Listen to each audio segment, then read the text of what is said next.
everyone, my name is Peggy Ployhar and I am the founder and CEO of SPED Homeschool. We'll talk a little bit more about my organization at the end, but right now we are going to talk about the essentials to special education homeschooling. So this is just a good overview of of all the things that I've learned in homeschooling and helping parents to homeschool over the years. So I'm going to give you a little introduction of who I am, my family, and I'll give you kind of a better understanding of my background as well and what I'm bringing to this talk so that you know why it's important to stick around, because I've been through this and talking parents through this for many, many years. So this is my family. My oldest is the one with the cap and the sunglasses, not just the cap. He is now 23. My other son with the scarf on is 21, and then my daughter now is already 16, or almost 16. And so this picture was taken a while ago, but it's the last family picture we had. So we've been homeschooling for 18 years. So I've graduated my oldest two, and my daughter, we're just kind of having fun through high school. And having done it twice before, it's not that difficult. So I've been homeschooling for a while, but not only that, for 15 years I've been a homeschooling consultant. I've worked with 2 different state organizations and starting their special needs department, both in Minnesota as well as Texas. And I have an extended family, so my parents started homeschooling after I did. I have 10 siblings, all adopted with special needs, and my parents are still homeschooling 3 teenagers in their house. So my dad calls me for curriculum advice, which maybe sounds a little backwards, but so I've walked with parents in the beginning of homeschooling through the essentials. And so what we're going to talk about today are 3 different things. And so I'm going to give you a slide. And the 3 main topics that we are going to cover are the basics about getting started. And so, so maybe you've already been there. This is a good refresher. Are you remembering to do these things? And it's always a good refresher for me too.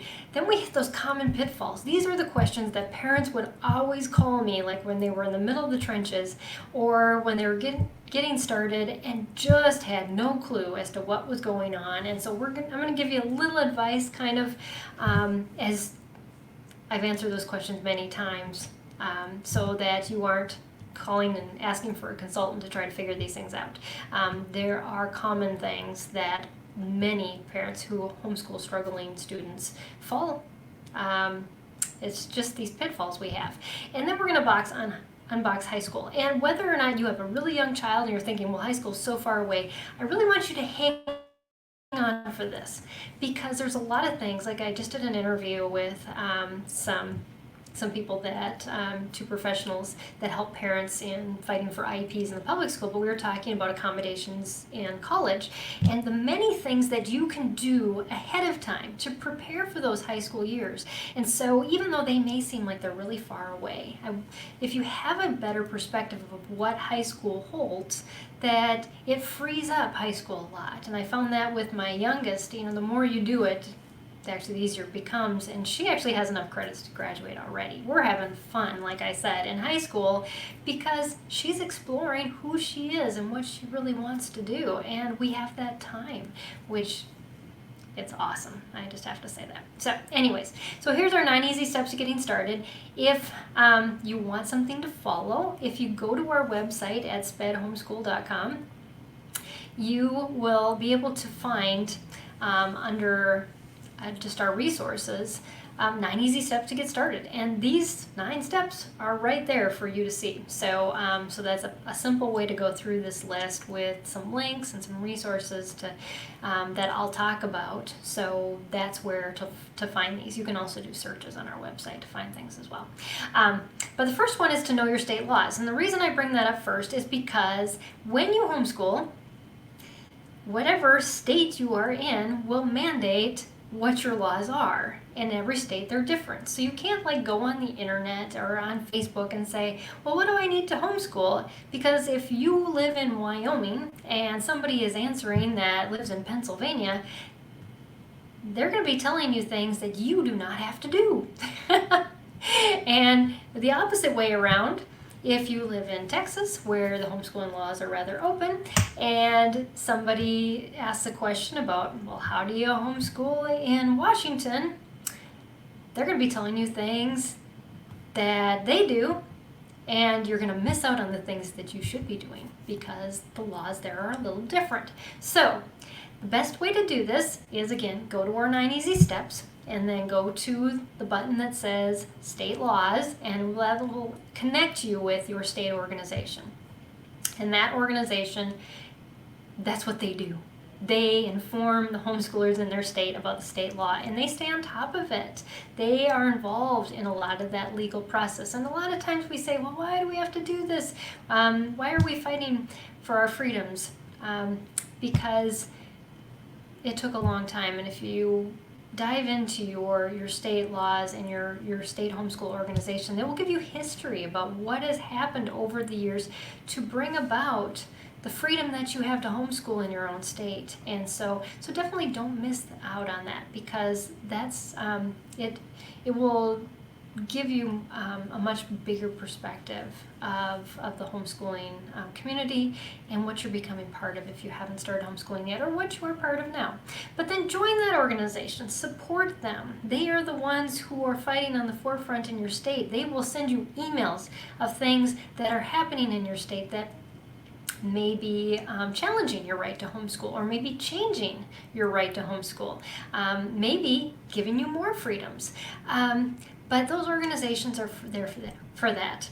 Also, join an organization that has some legal covering for you. If you join one of these state organizations, you often get a discount to join HSLDA, the Homeschool Legal Defense Association. I can't tell you that one of the lawyers, he said to me when I was first starting this organization, he said, over 50% of our cases that come against parents are parents who homeschool a child with special educational needs. And the reason that is because oftentimes we as a homeschooling group, use a lot more outside consultants and therapists and doctors who will challenge our right to homeschool and think that they know more than we do about being an expert about our child. And so having an organization that will step in the gap, and all you have to say is, well, like I told the one technical school that was challenging my son's diploma, I said, well, let me have my lawyers come talk to you. And they eventually just said, oh no, we'll take it as you said that it's acceptable in your state, because he was going to a different state, and of course the state laws are different, and in their state they had to count student hours, where in Minnesota, where we had been homeschooling and he graduated, we didn't. And so they caved in, and we didn't even need to turn to HSLDA, but that is why you join organizations like that, and just even supporting their continuing ability to fight for your rights and do things. Then make paperwork considerations. Paperwork, we all don't want to talk about it. And your state may require that your student takes testing, you write an IEP if they fall below a certain percentage level on certain tests, or that every state is different. I could go on and on for hours just about the different types of paperwork that states require. I even wrote a huge blog on our website about the reporting requirements in each state that have reporting requirements. Some don't even have it, but for those that do, they're quite different, and you can ask for different leniencies based on your child's diagnoses as well. But I also want you to think the flip side of paperwork. If your child is still enrolled in a public school and they have an IEP, now, you may not agree with what's on that IEP, but get a copy of it, and make sure you get copies of all their testing that the school has done. I mean, might as well. Just for reference sake. Always, always, always know that creating a history for your child and having that history that you can show ongoing through the years is very important. We even encourage parents to write their own homeschool IEP, because that is the language of advocating for your child now in our society. Whether you go to a doctor, you ask for certain benefits, and so there's, of course, different organizations have different laws, but that that document. A long time ago, they said, well, homeschoolers are at a disadvantage because they can't have an IEP. Well, if you look into the IEP law, the IEP is supposed to be written by the teachers and the people that provide whatever your student needs to reach their goals. Well, isn't that you and whatever therapists you work with and the doctor that your child has? You can write an IEP just like they can. And you can insert your testing, you can insert your behavioral goals and all these things. So we help you to do that with a free template and a step-by-step guide on our website. And again, if you go to that paperwork section on the Getting Started checklist, that'll take you right to that link. So those are some good things to consider when you are thinking, well, our state law just minimally requires this is all we're going to do. I can't tell you how many parents I have walked through having to backwrite IEPs and other things because all of a sudden they realized that in order for their child to get Social Security benefits, they needed an IEP. In order for their child to get into a work program after high school, they needed to know what that child's goals were and the accommodations that that student had and the required behavioral modifications or other things that they would need that would transfer into a job setting with maybe a mentor. So just know the more that you keep track of, the more history you create, and it's just going to be a benefit to your student. And maybe you won't use it at all, but you don't want to have to go back and backtrack and try to remember all those things either. So let's see if I can do this. There we go. Next, step 4, find your curriculum. But wait, not just yet. Okay, so here's some things that you need to understand about curriculum. Now, going on a form and saying, this is the diagnosis of my child, now what should I use? Because I can't tell you how frustrating that is to my team members when we're at conferences and they have people, my child has autism, so there's got to be that curriculum that all children who are on the autistic spectrum do well with. Well, guess that there's not, because there's a lot more involved in picking a curriculum than your child's diagnosis. It's about how your child learns. It's about how you as a parent teach. It's about maybe if you're hiring a tutor, what that tutor has been trained to teach and how they best teach and the mode of teaching that they have. So there's so many things to consider in that curriculum package, and I often tell parents, try things out. A lot of these curriculum companies, they will have samples. And the one thing that we often look for when we vet curriculum organizations that come to us and say, we'd like to be listed on your website is it flexible?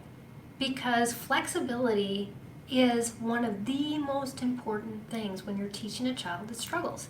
Because at some point, they may be at 10th grade level. I had a child who was reading at college level, and yet he was still doing basic other things that he was just struggling with, like writing. But he could read, he just couldn't write. And so you have to make sure that curriculum is flexible, and that if your child is going to need a lot of extra time, sometimes a curriculum is written to last a year. And I remember the look on parents' faces when I said, well, but some children, that same curriculum may take 2 or 3 years. Do they have enough content for you to use for 2 to 3 years?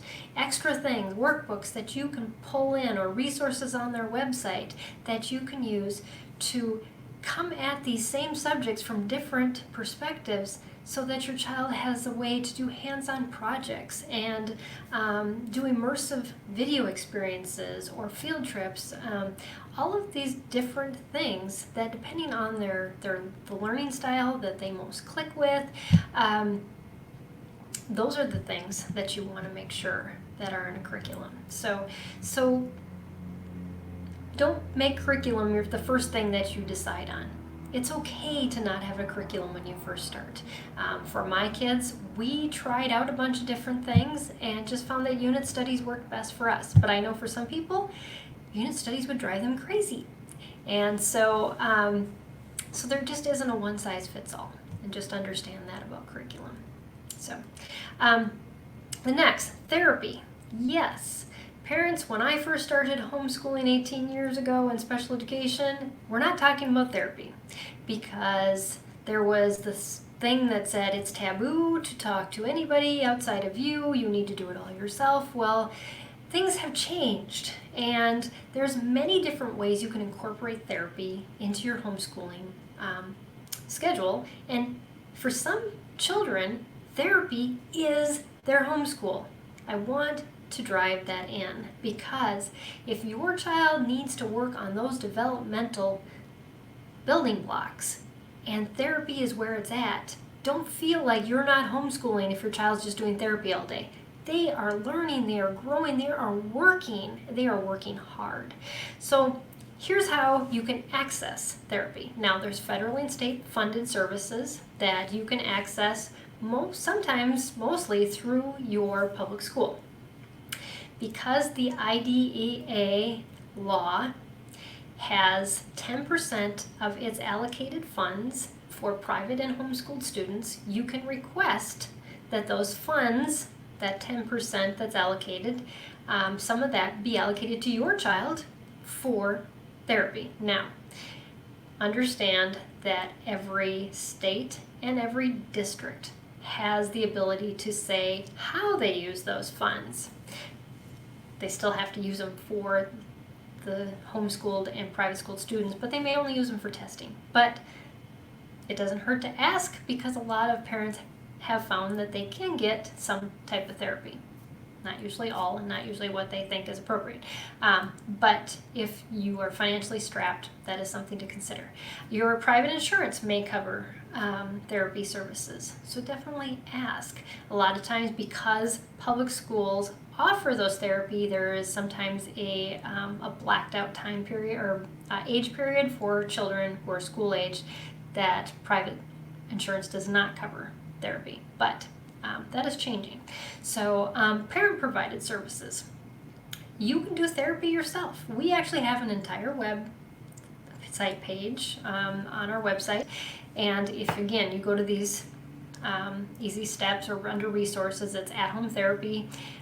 You can find it even on our COVID-19 page, but it's just a lot of different websites that we have found that were written by professional therapists for parents to do therapy at home. So if you feel like, I got this, I've been watching my child do therapy for years, I think I can handle it as long as somebody's already put the lessons together.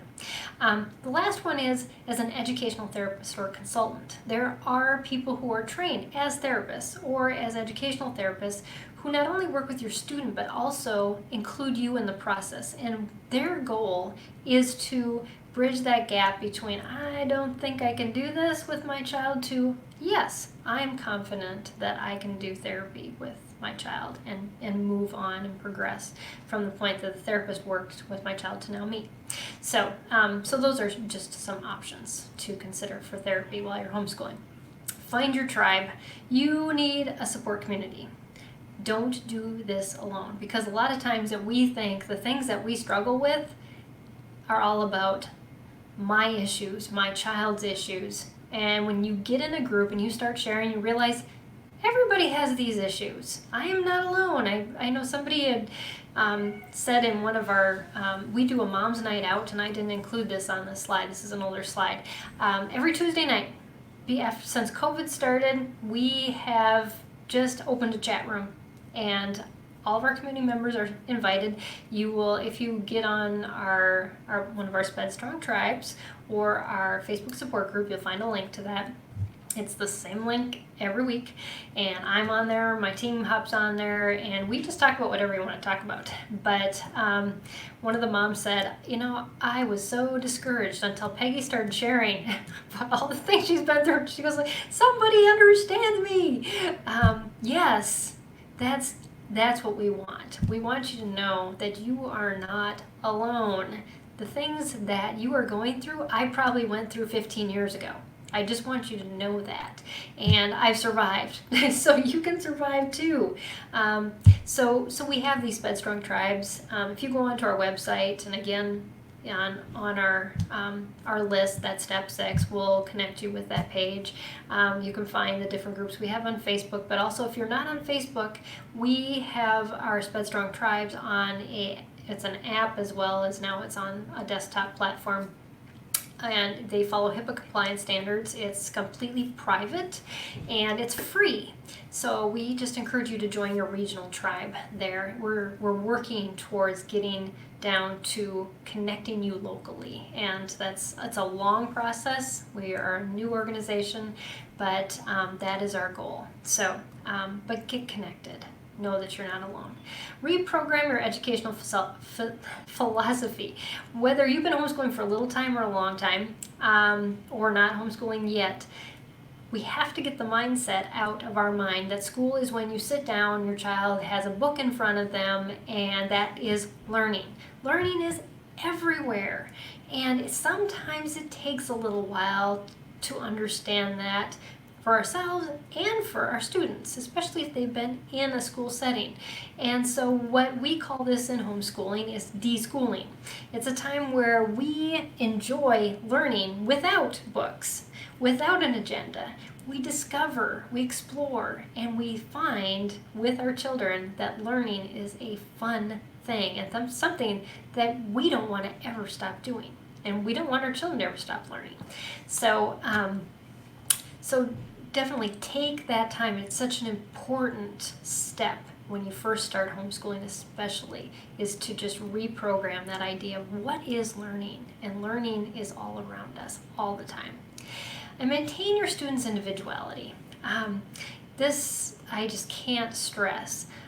Homeschooling all 3 of my children has been different. Does not mean that I've used different curriculum, but I have focused differently on their talents to make sure that they were building skills on the things that they did well, and not just that we were focusing on what they needed to catch up on or what they weren't doing well on. So we focus on their talents. We go at the pace that they're learning, not that we're the grade that their age says they're supposed to be at. And this took many different zigs and zags in our homeschooling career. I had one child who was doing mechanical engineering in 5th grade and yet didn't read till he was 12, and yet finished calculus before his senior year, and then went off to welding school and now just graduated as an engineer in college. So it's just crazy things. And then my second child dealt with dyslexia as well as auditory processing. We couldn't even do Audible or books on tape. He couldn't read at all. There was so many things we had to try and make work for him, and to focus on what he loved doing, playing the guitar and cooking, and all of these very creative outlets that he had, and podcasting. And then my daughter, it's a completely different thing again, and yet taking that time to kind of customize their schooling and maintaining who they are, but yet using kind of the same curriculum as their siblings. We just focused their projects and maybe the little things that we did that they were learning more about in areas of their own interest. So you have that ability when you homeschool, and especially for a student who struggles, they will thrive when you make schooling focus on things that they do well, because then they aren't always saying, well, I'm just stupid and we have to spend all this time reading because I don't read well. And that's not where you want your child to be. And create a homeschool mission statement. This doesn't need to be anything elaborate, but there are many days that are hard. And I'm just going to be real about that. Many days that I just wanted to quit. But knowing why I was doing what I was doing, and that there was no other option, that the other things that I was considering as options really weren't options. They just seemed easier at that time. And I know one of our board members at one point wrote an article about Just if you think sending your child back to school is easier, let's just look at that from every perspective about the discipline and when you got home and the homework, and she walks through the step by step, and at the end of our article you're like, oh yeah, homeschooling is really easy because we don't have to deal with teachers. We don't have to deal with somebody else setting the agenda in my house. We don't have to deal with all the bullying and the things that happened in school. So that is why you have a mission statement. It brings you back to why I'm doing what I'm doing. And so anyways, so that's the getting started section. Now we're going to talk about common pitfalls, and then we're going to hop into the high school part of this. So my children won't listen to me. I can't tell you how many times I've had parents call me, and that was over and over again. Well, it boils down to two things. Sometimes we are expecting our children to be at a level that they're not at. And when we start pushing their schooling, it's not that they're not listening, it's they're shutting down and they can't listen. So take a step back and look at and work through some things with your child. Do you understand this? What does that mean? Asking questions. Letting those questions lead to better understanding of where your student is at.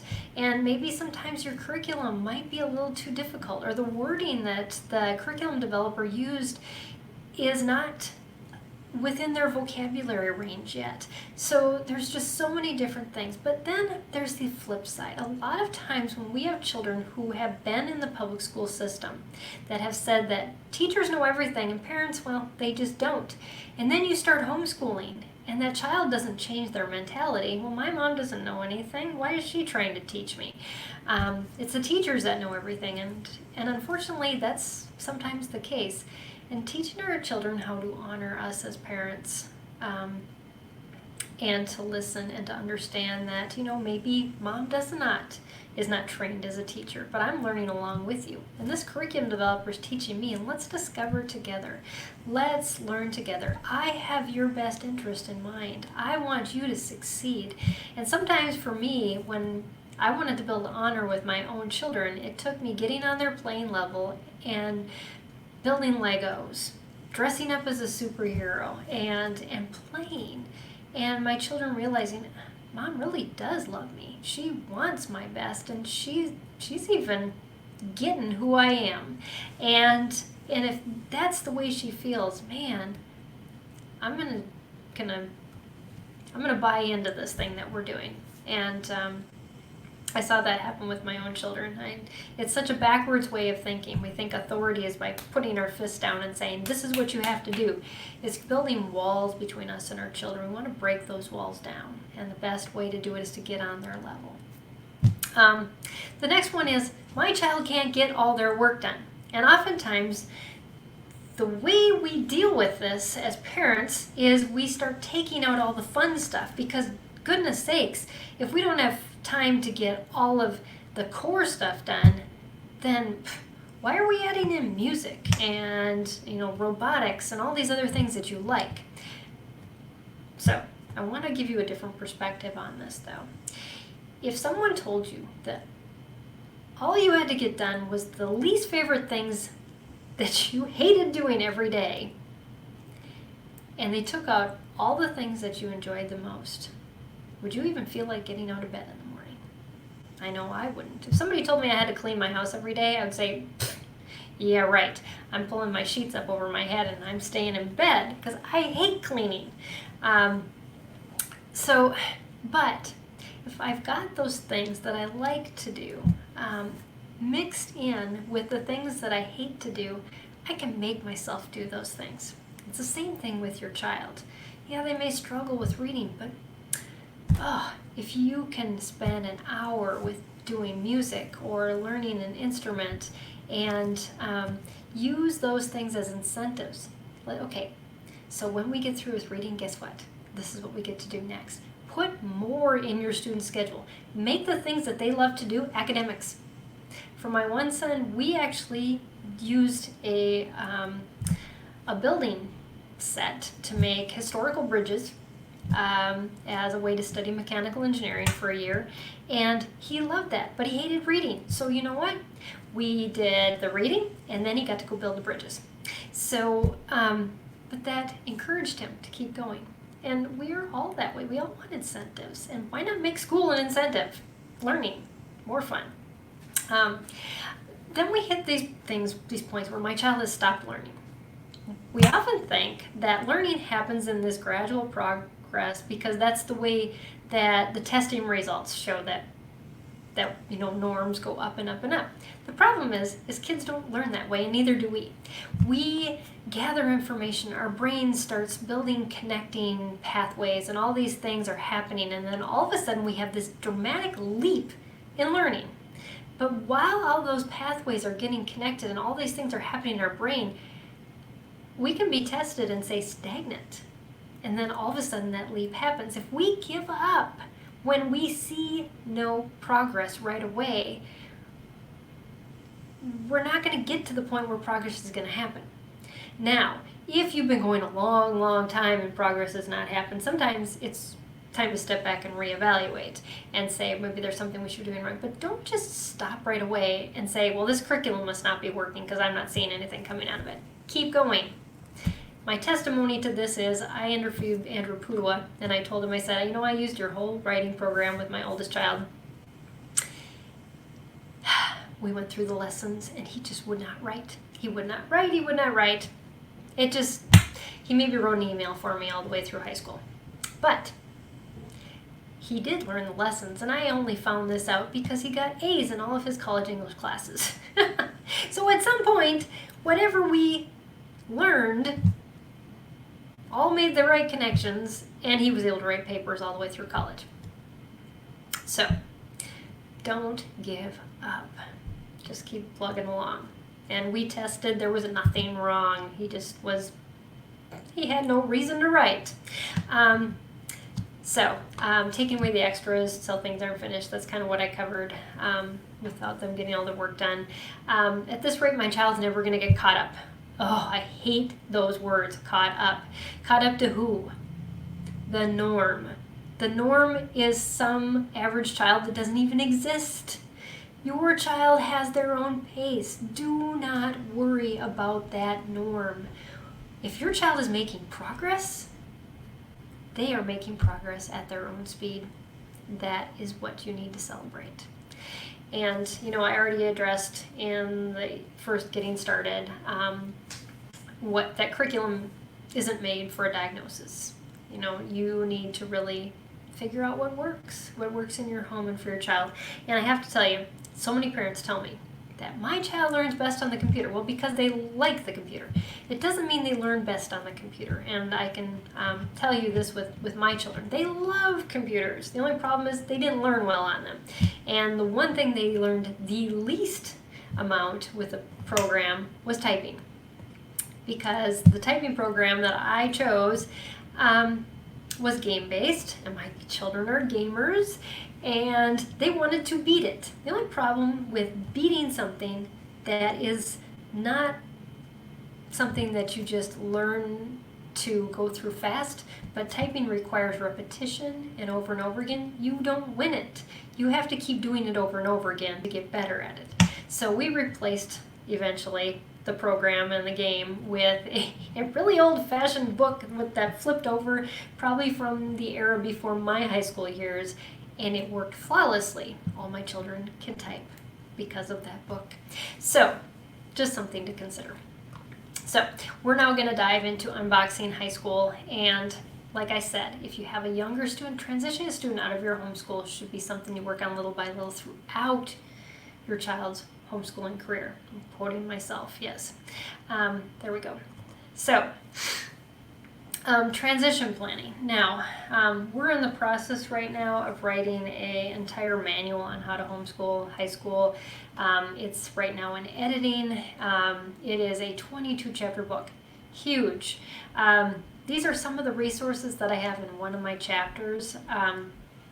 But the tag test up here, if you're planning out high school, a lot of times it's good to to test your student, to know where they're at, know what you have to finish, and then a transition plan is basically what you do in those high school years to get from point A to point B. And oftentimes you don't know what point B is because your student often changes it every year or maybe multiple times a year. That's how my oldest was. My second one had no idea, and he's still working on that, even after he's graduated. So, but you do your best. You kind of set a goal and say, okay, if we are here now, how are we going to get there if that's what your goal is today?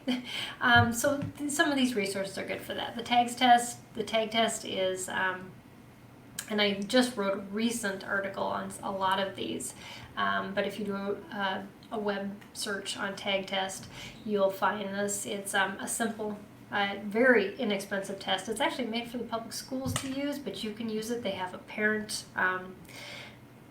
document that comes out of that, and it lists every single skill your student needs to work on in a transition plan for where they are now and where most high schools would say a student needs to have all these skills by the time they graduate.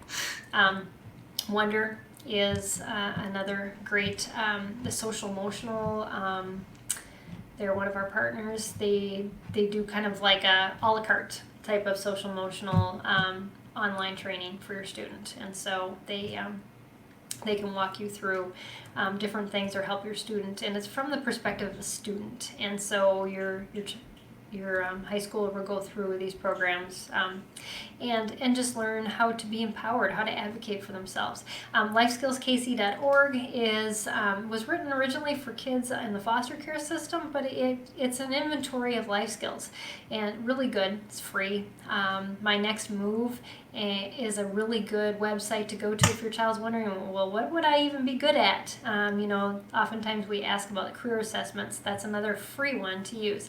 AskJan.org talks about the ADA law, and so that is the disabilities law that goes into effect after the IDEA law of the K-12 programs, so colleges and workplace law and accommodations for students and employees. Encuentro is another one of our partners, and they do job training for specifically students on the spectrum, but for those that maybe have some social skill lacking that they want to be working on. Well, why do people respond to me when I do this in the workplace? That's what they do, and it's kind of like group counseling. And again, in high school, we're still talking accommodations, modifications, assistive technology, but we really need to start honing in on what those are and, again, documenting them, because, like I said, as I was interviewing some professionals that work with parents and advocating for IEPs and then talking about accommodations after high school, history is incredibly important to prove in asking for these accommodations and assistive technology in college and workplace. If you can show that your student succeeds and they've learned what it takes for them to be successful, they're more likely to get those accommodations than if you just say, well, I think I do much better with this. And it's kind of like you just made this up. Again, history makes a huge difference. Again, high school is more focused on core subjects, electives, and combining credits. And we have a whole video on our website. I did an interview with Vicki Tillman from Seven Sisters Homeschool talking about combining credits.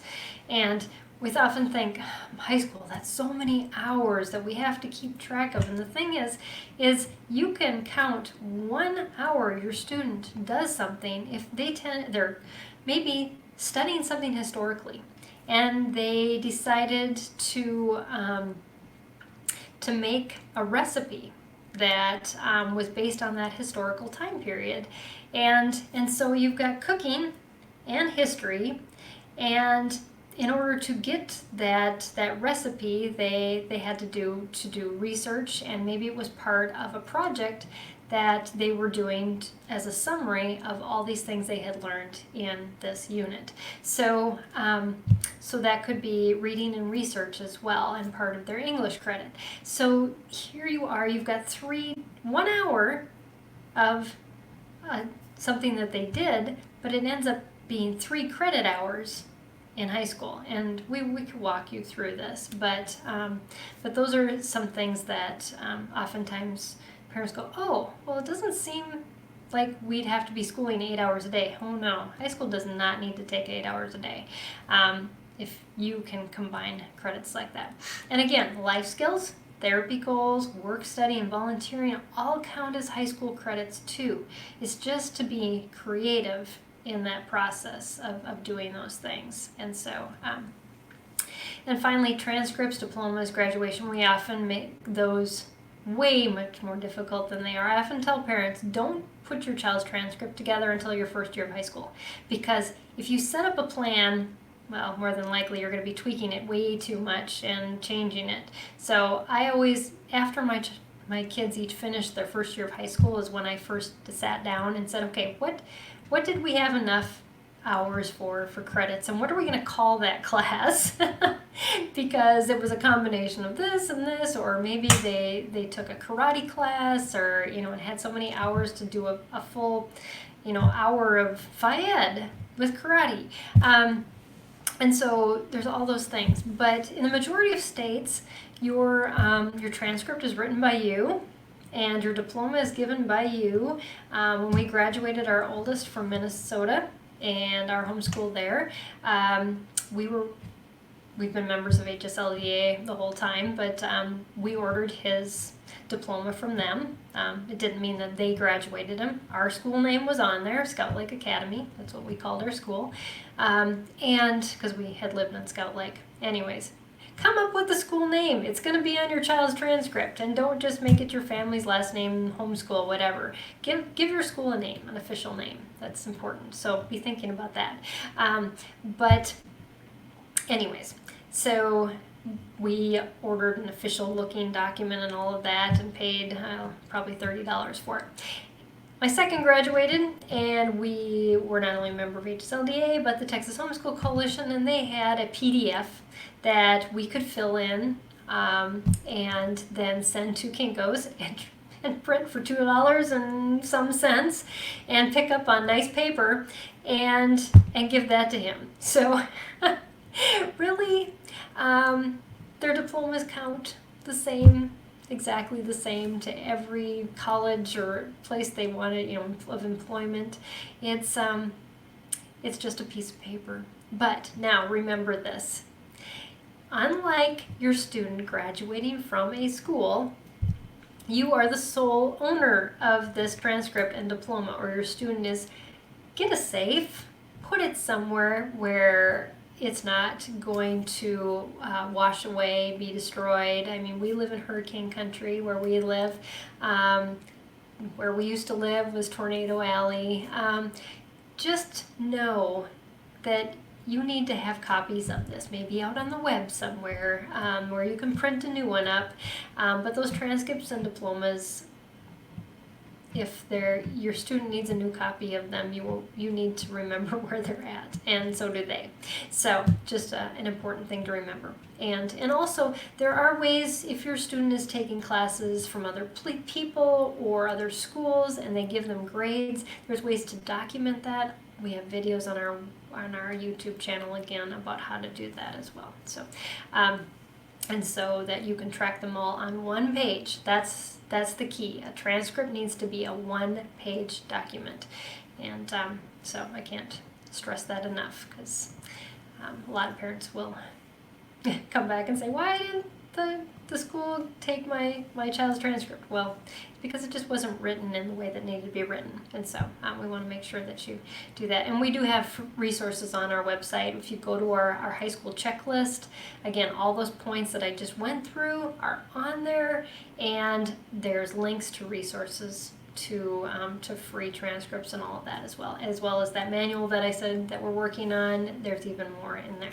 So, but we at SPED Homeschool empower parents today so their students have successful tomorrows. That is our tagline. That is what we believe. That word empowered, if you see where the O should be, that's just a bunch of those outlines of that house from our logo pointing up, because we want to power you and your student upward to places that a lot of our parents say our students are making and striving and doing things that we and their teachers and their therapists said they never could do. And I've seen that in my own children's lives, and I just want to encourage you. That can be for your student as well. So, again, we have our regional tribes. I do a weekly live broadcast with professionals every Tuesday night, 8 to 9 Central. Join us. Look at the schedule. See who's coming up that we're going to be interviewing. Lots of great stories and resources and insight from these people that I interview. I learn something new every week. It's awesome. And you can ask them questions live, which is great. You can watch live either on Facebook, on YouTube, or on our Periscope channel. We broadcast all three at the same time. We have quick guides that go over our monthly themes and everything that we created that month based on that theme. You've got the resources right there. Again, we have checklists like the new to homeschooling checklist, the high school checklist, those things, our videos, podcasts, and articles. I've been doing my interview for over 2 years now, and so we've got hundreds of videos that you can sort through and articles that you can just do a search on and find just about anything that you can think of. Again, get involved in a support group. Find some way to know that you're not alone. Check out our partner organizations. These are people that have come alongside us they want to help you succeed. And that at-home therapy resource page is awesome. So anyways, again, check us out at spedhomeschool.com. And thanks for watching. And I hope that you just connect with us, because we're here for the long haul. We don't just give you resources and say good luck. We want to be part of your journey. So thanks for watching, and enjoy the rest of the conference. Bye, everybody.